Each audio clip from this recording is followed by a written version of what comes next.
Are you ready to meet your junior finalists? One will be world champion. Let's greet them both now. From Australia, please welcome Nick Can.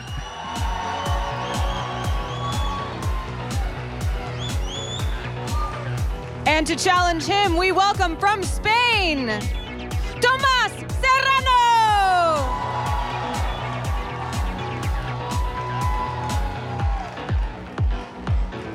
We're going to get right into this game and watch these two face off. I cannot wait. Casters, back to you. All right, Nicholas Kahn of Australia going to be facing off against Tomás Serrano of Spain. Both players are already here, the finalists of the World Championships in the junior division. Let's go ahead and pull up some player profiles to look at some of their past accomplishments. Nicholas Kahn is no stranger to the stage at all whatsoever. We've already seen him in the past winning the North American International Championships and also having one of the most amazing season runs we've ever seen. Here it is, European International Championship, Oceania International Championship, Latin American International Champion. Oh, so many lists of accomplishments, and totaling up all of his championship points throughout the entire season, he has 2,310 championship points. That is a lot of championship points. I mean, he could have qualified for Worlds several times over with such an incredible amount. Yeah, and not even just that. Like, he's been competing in the World Championships for so long, but this is actually his first time in the top cut. Yeah, so it looks like, he's been here since 2013, where he got top 16 at Worlds. 2004, he got top 9. 2015, top 16. 2016, top 32. But now he's down to the final two, running a team that might look very familiar to some of those viewers at home. It was actually his brother's team that won his brother the North American International Championship title. Yep, it's a very balanced team. Over on the other side, Tomás Serrano of Spain, it's his first year competing, and I talked to him a little bit before the event. He said his biggest finish was actually a second place at that Madrid special event. All of his accomplishments this year, obviously the World Championship finals, he actually acquired 365 CP throughout the entire season. So really, Nick Kahn has a lot of experience. He's been playing a lot, but here he is, Tomás Serrano of Spain, ready to face up against the defending North American International Champion, and this is going to be a huge battle. It's a much more trick room-oriented team over on Tomás's side. It's much more trick room oriented, and it's also a little bit more offensive. And by a little bit more, I mean actually incredibly more, to be honest with you. A lot of the Pokemon on his team are focused, to be able to deal tons of damage under that trick room option, where Nick's team, he has a lot more flexibility. He can decide, well, maybe I want to use Porygon 2 in trick room, maybe I don't, maybe I want to rely a little bit more on that Tapu Koko, whereas Tomás, really, he wants to get that trick room up. He wants to allow Trollkoal to do what it does best, which is usually an eruption with the sunlight up on the field. Yeah, and, a lot of players do a lot of research towards their opponent. You never want to come into a matchup unprepared. For those of you watching at home, feel free to follow along. We have the teams posted on Pokemon.com, so you can kind of follow along with the matchup just a little bit better. And again, just because Tomás is a first-year player doesn't necessarily mean that he's at a disadvantage. Here he is in the finals of the World Championships, and I'm sure that this is going to be an exciting battle to watch. It's so interesting to see Nick Kahn of Australia wanting to bring home a World Championship back home to Australia, 2,310 championship points versus Tomás from Spain, trying to bring home a World Championship as well with only 365 championship points. But guess what? The championship points don't matter. Now, jumping into team preview, Nick on the left with that Porygon 2, Tapu Koko, Arcanine, Gyarados, Garchomp, and Snorlax. Again, that is going to be his older brother's North American International Championship team as well. Over on Tomás' side, it's going to be the Hariyama, Oranguru, Trollkoal, Lucario, Gigalith, and Celesteela.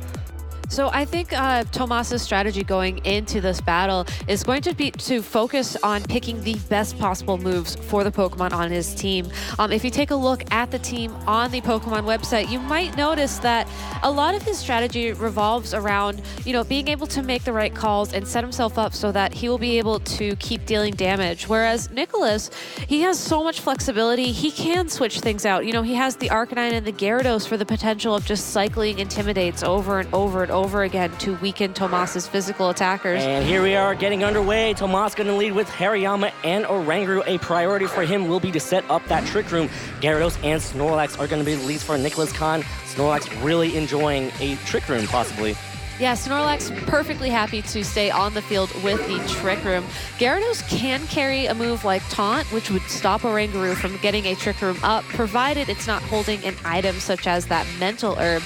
But more importantly, I think Nicholas is going to just try and get some damage down onto the field. Tomás can use his Hariyama's Fake Out to stop one of these Pokemon from attacking this turn.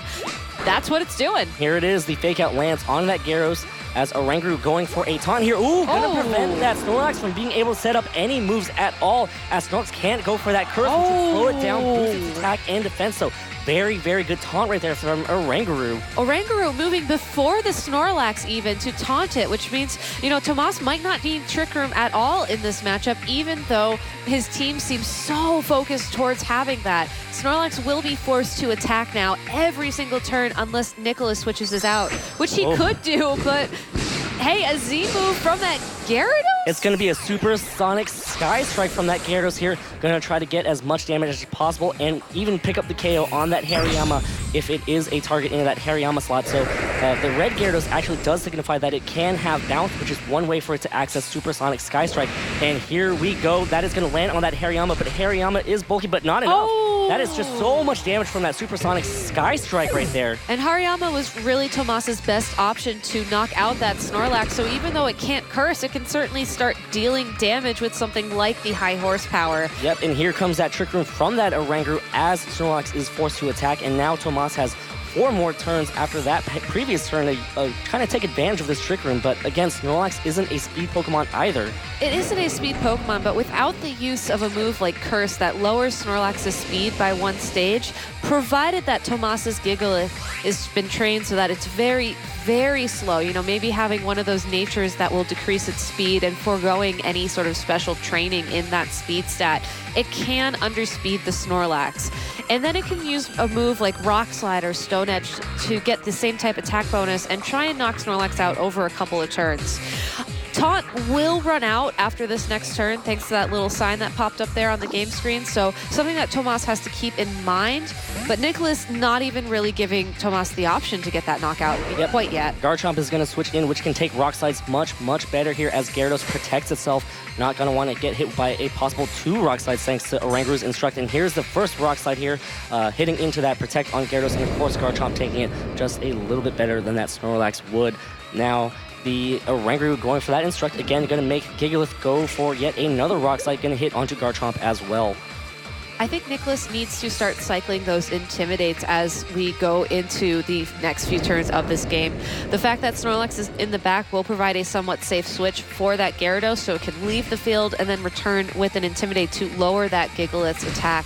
The move Instruct will actually have Gigalith use that move twice in a row, so really being able to lower the Gigalith's attack is probably one of Nicholas's priorities right now, unless he has that Porygon 2 lurking in the back of his party that he can send out, possibly in place of that Gyarados, to maybe try and reverse the Trick Room a little bit sooner.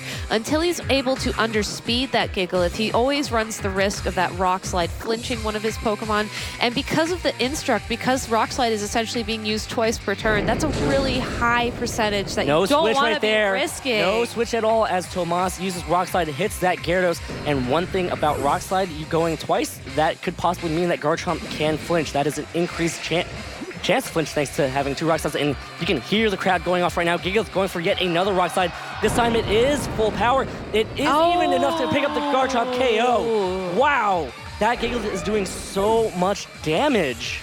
And we touched on this a little bit before this match started. We've only seen that Gigalith use Rock Slide, and if you were to look at the team sheet up on the Pokemon website, you might know that the Gigalith is holding the Choice Band item, so those Rock Slides are going to be so powerful. Even though Tomás can't pick another move, with Trick Room still up, Arcanine will intimidate the Gigalith, but it's weak to those rocks type attacks. So if this Snorlax can't use that curse to possibly underspeed and try and knock out this Gigalith with something like a high horsepower over the next couple of turns, or if Nicholas can't figure out another way to just let this Trick Room run out, it's going to be a really tough position for him to sort of come back and be able to win this game. Trick Room is such an amazing option on a team like Tomás's because once it's up, you know that your Gigalith is always going to underspeed, and with a move like Rock Slide, you just give yourself so many opportunities to not have your opponent move. Yep, and here comes yet another Gigalith Rock Slide.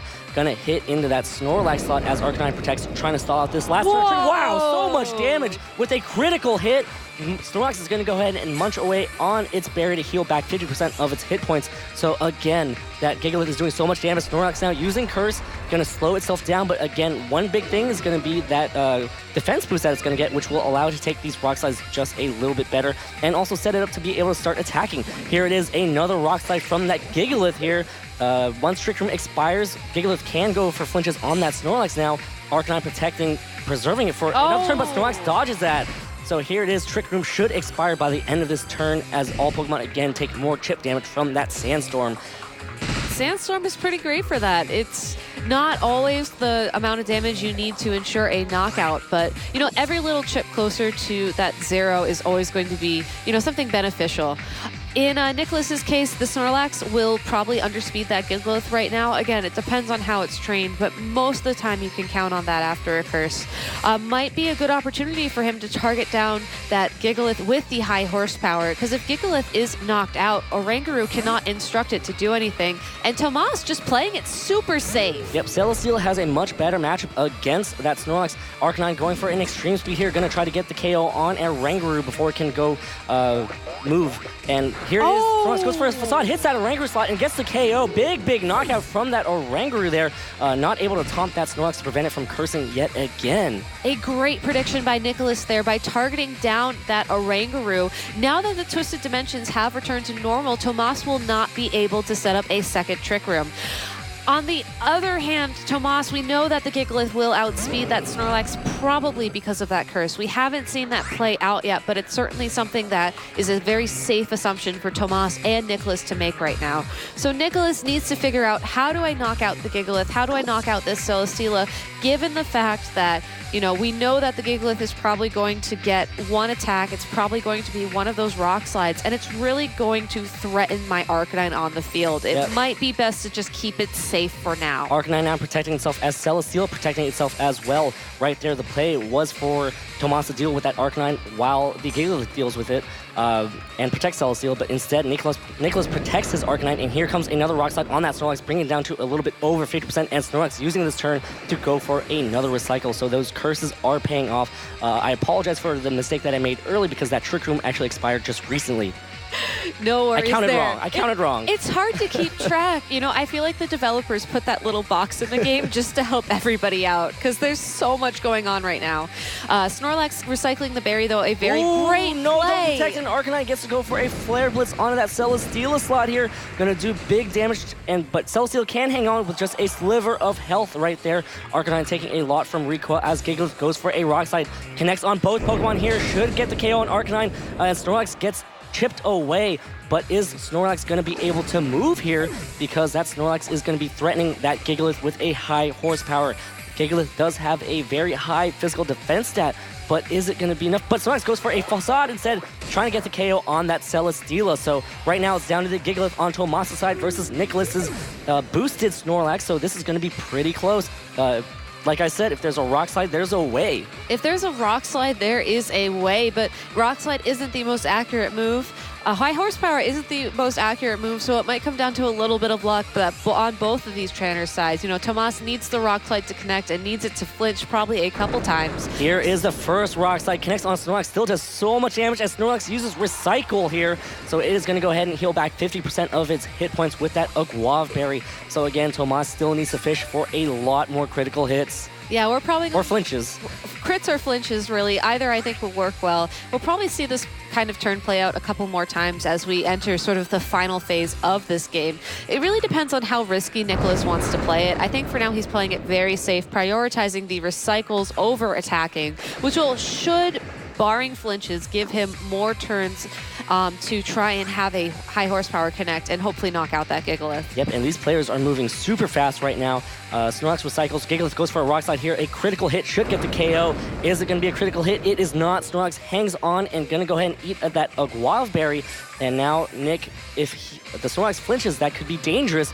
Could set him up for something bad later on as Snorlax goes for a high horsepower, connects on that Gigalith, boosted by one stage, but again, that physical bulk from that Gigalith preserves it for yet another turn. So again, gonna need some more flinches here from this Gigalith. The rock slides had to connect, and so does that high horsepower. Here's that rock slide right now. Gonna hit that Snorlax. Gonna still do a lot of damage. Snorlax recycles another berry and eats that Guava Berry immediately. So really, this Snorlax is, taking it easy, kind of relaxing, just enjoying some berries here. Yeah, it looks like it's relaxing, but really any flinch right now would certainly sort of stop Snorlax from being in such a comfortable spot. I think it's really interesting to note that the Snorlax would need maybe 2 curses to get a one-hit knockout with that high horsepower onto that Gigalith, and that could be something that Nicholas the high horsepower looks for. Connects, and Nicholas Khan gets the Game 1 win over that Gigalith. No flinches right there on Tomás's side, so Nicholas Khan 1 win away from becoming the Junior Division World Champion. That must be a nice sigh of relief not having any of those rock slide flinches come into play, because there were certainly so many opportunities for it. I don't think Nicholas is going to give that Gigalith as many chances to use rock slide going forward into this game too, because it is a risk. We've seen rock slide win games for so many trainers in situations like that, where otherwise it looks like they wouldn't really have a chance. So I don't think we'll be seeing Trick Room this game. I think that Nicholas probably won't allow Tomás to get Trick Room set up quite as easily with the lead with the fake out and the Trick Room user. Instead, maybe Nicholas should adjust with the Porygon 2, have him bring his own Trick Room so that he can sort of twist the dimensions in his favor. If the Snorlax gets a couple of those curses up so that it can one-hit knock out that Gigalith, maybe send in the Porygon 2, have it use its own Trick Room so that it works in your favor. Or if you decide to forego the Snorlax, maybe bring something else. I don't think that will be the case, but you can always say, you know what, I don't want Trick Room to be up, and as long as Porygon 2 doesn't flinch from a rock slide or is otherwise maybe taunted by that Oranguru, I'm free to reverse Trick Room, and I'm free to make Tomás sort of, play on my own speed field, if you will. And here we are, players are getting ready to start Game 2. Going into team preview again, one thing that Tomás does learn is that Gyarados is actually carrying that Supersonic Sky Strike, which heavily threatens that Hariyama. In that game, if he had switched out that Hariyama for that Gigalith, that would have changed the game completely, because that would preserve that Hariyama for later on.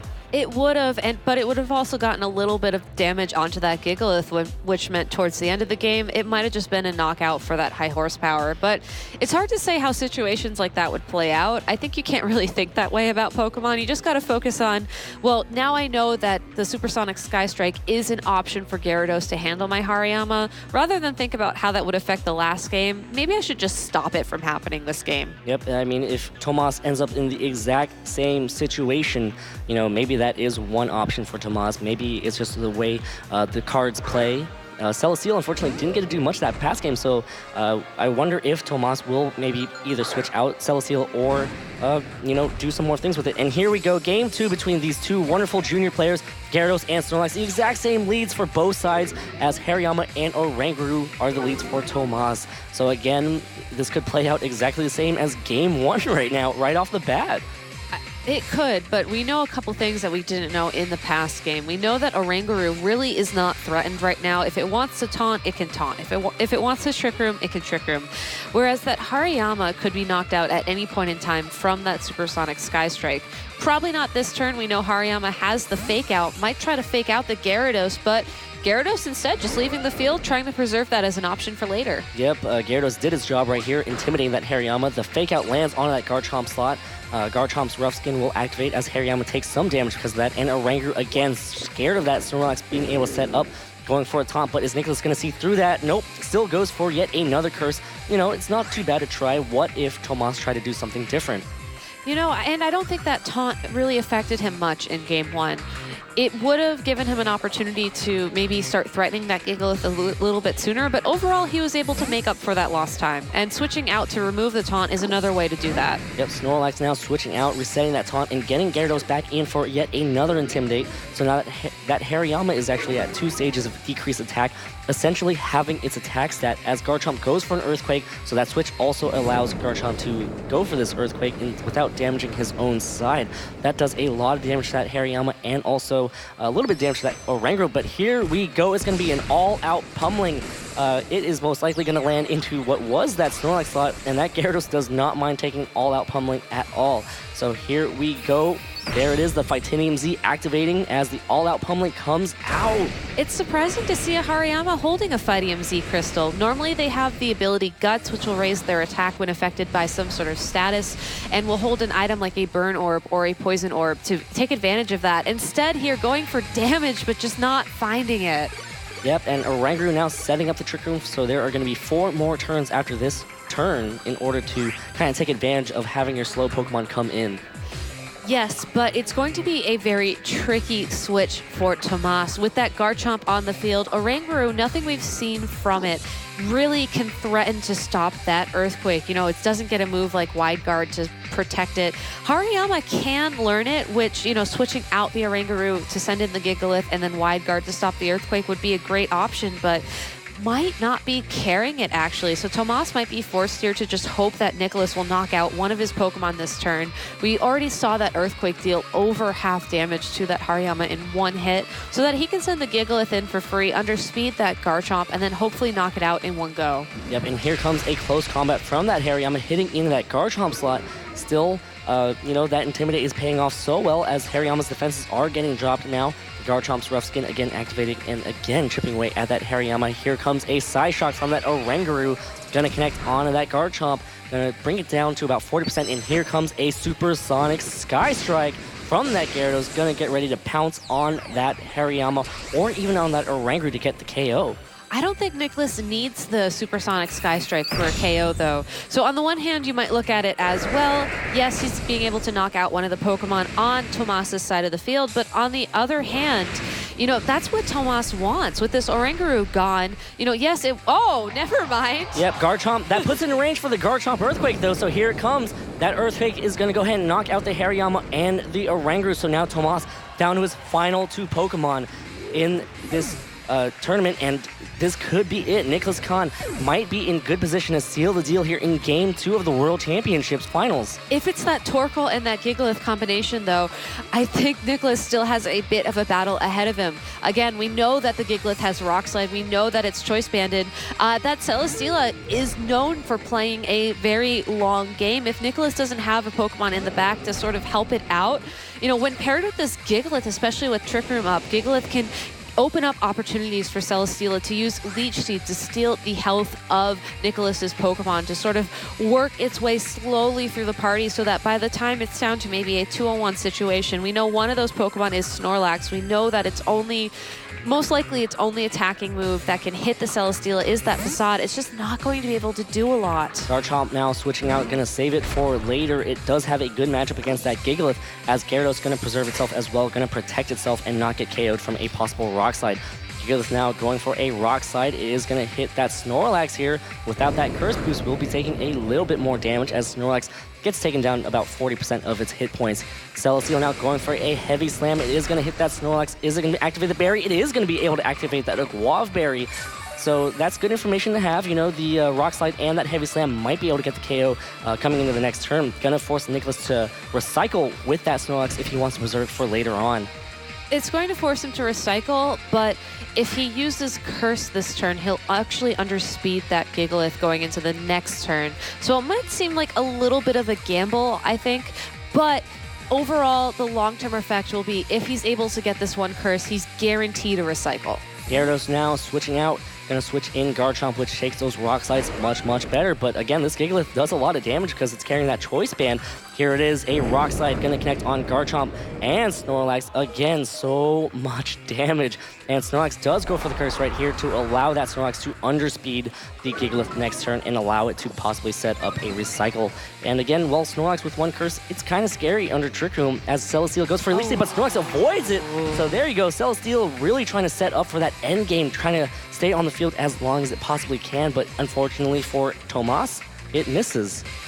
It's unfortunate, but it wasn't required. It would have been a nice to have. Really, the required thing right now is that Tomás is able to knock out that Garchomp before the end of the Trick Room. Yep, and here comes Snorlax using its Recycle. It's going to go ahead and find an Aguav Berry and eat it back up and heal back 50% of its hit points thanks to that Gluttony ability, which has been so good in this format. Here it is, Gigalith going for another Rock Slide, going to connect onto Garchomp, get the KO there, and still do a good amount of damage to that Snorlax. Celesteela now will be able to move, going to go for a Leech Seed, and it finally does connect on that Snorlax, so now it might come down to a Celesteela and a Celesteela Snorlax endgame, possibly.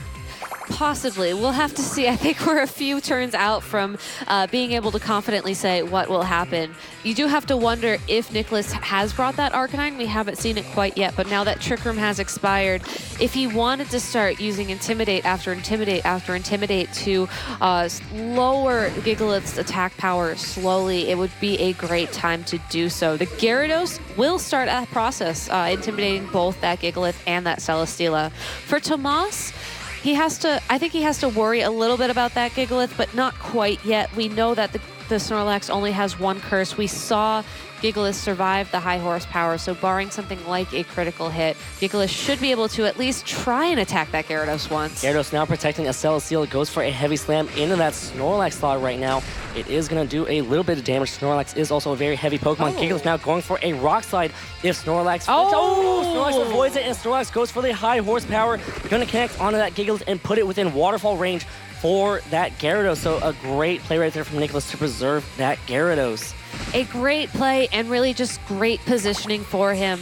You know, dodging the Rock Slide was almost icing on the cake there. Just one less thing he has to worry about. Even though Snorlax's health is getting low, we know something because of the Choice Band item the Gigalith cannot protect. So unfortunately for Tomás, there's really nothing he can do to stop the waterfall or other attack from that Gyarados to connect with that Gigalith for a knockout. Here it is, the waterfall connects on that Gigalith, and that is another KO for Nicholas, and Tomás down to his final Pokemon. It is going to be Celesteela, but of course there could be that Arcanine hiding in the back. Celesteela going for a heavy slam now onto that Snorlax, does almost get the KO, leaks. Oh no! Snorlax goes for a Recycle instead and is going to heal all the way back up. Yes, unfortunately for Celesteela, it loves playing these very, slow, stally kind of games. We saw a lot of it yesterday, but when it's facing a Pokemon that does have access to recovery, such as recycling a berry or like a recovered Gastrodon like we saw last night, it just means it has to keep stalling for more and more time. And this Celesteela might not have the tools it needs to be able to, take this 3-on-1, especially if there is that Arcanine in the back. Arcanine gets access to Flare Blitz, Flamethrower, so many very powerful fire-type moves that Celesteela doesn't have an answer for. Ooh, and Gyarados avoids that Leech Seed as Snorlax goes for a Recycle here. Gonna go ahead and find that Aguav Berry and set up just to make sure that all of his outs, all of his options are still present on that table with that Snorlax. So again, this is an uphill battle for Tomás' Celesteela. Again, that Arcanine could also just be hiding in the back for Nicholas. Nicholas is certainly keeping whatever's in the back safe, and I think that's a really smart play for him. He doesn't need it where he's at right now in this game. He's been very smart about preserving his Snorlax, making sure that he's always holding that Aguav Berry so that on the off chance his health does dip below 50%, it can go right back up. In terms of the Gyarados, it could just switch out. Yep, and here it comes. It's actually Tapu Koko. Sorry, we were wrong. It's not Arcanine in the back. It is going to be that Tapu Koko. So Nicholas did make some adjustments, but this Tapu Koko in that electric terrain is not going to mind facing off against this Celesteela at all. Celesteela does set up a Leech Seed onto that Tapu Koko slot, so it will be recovering just a little bit more. Depending on how the Celesteela is trained, it can survive a couple attacks, but again, I don't think it will be able to outstall how much damage that Tapu Koko can put out. No, I mean, Tapu Koko, it's a different Pokemon from the Arcanine, but the effect is almost the same. The electric terrain, because Tapu Koko makes contact with the ground, will boost its already very powerful electric attacks, such as Thunderbolt, Volt Switch. Sometimes you'll even see a Tapu Koko run something like a Thunder. So if Nicholas has a way to just deal a lot of damage in one turn with that Tapu Koko, you know, it would really be a great option for him to do so. Tomás's only choice here is just to keep slowing this game down as much as he can. And here we go. Celesteal just going to try to stall out. The Thunderbolt's going to try to stall out the Leaf Seeds here. It is going to get one more turn of recovery. It is already at full health, but again, the important part is that you're sapping away the health from that Tapu Koko. Yes, even though you're not really benefiting from it yourself, this is really Celesteela's form of offense. Those heavy slams, I mean, to a Tapu Koko, because its defenses aren't that great, will do a respectable amount of damage. But for something like Snorlax... Ooh, no double protect there from that Celesteal. Tapu Koko goes for a Thunderbolt.